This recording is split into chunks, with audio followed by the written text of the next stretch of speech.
What's up, guys? JP back at you once again, bringing you guys another review here on Body Bags. This time we're reviewing the 2015 release film Insidious Chapter 3.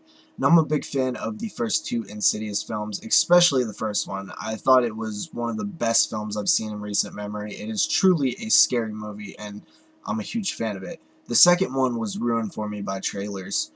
I really did still like it, but the trailers showed so much, and since then I haven't watched trailers, and I don't plan to because they really ruin horror films in modern day uh, social media, just how they do trailers now. Anyway, Insidious Chapter 3 is actually a prequel, and it follows the, I believe, Elise character, played by Lynn Shay. She's not the primary character, but she's a main component of the film. This was before she met the original family in the Insidious uh, original film, at least before she went and helped them out.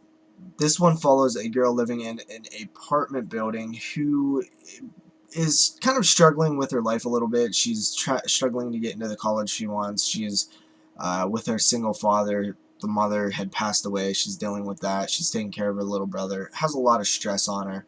And she begins to hear and see things in her room at night, and she believes that it's her mother contacting her from, death. But turns out it's not. It's something else there. She tries to get the help of Elise, who is known for having a gift.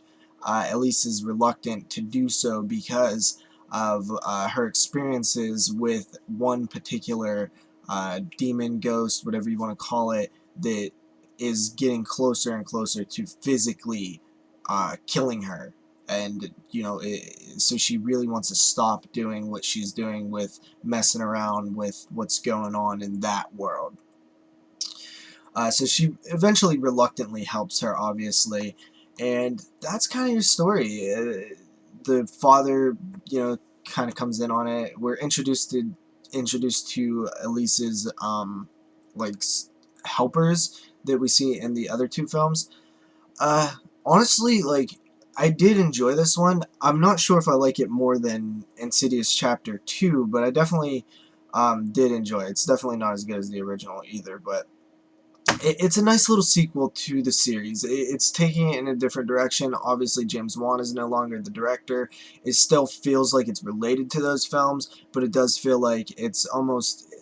lesser is a little too harsh, but it is kind of lesser of a film. It's lesser of a story. It's just lesser in skill and technique, but it's still relatively close enough to what we know and love that it feels acceptable. The characters are good. I like the characters. It's like a side story almost, like a spin-off, and as that, it's a pretty solid little tale. I enjoyed it. It's scary. It has some scary scenes. There was one or two scares that actually made me jump, so that's a plus anytime that happens.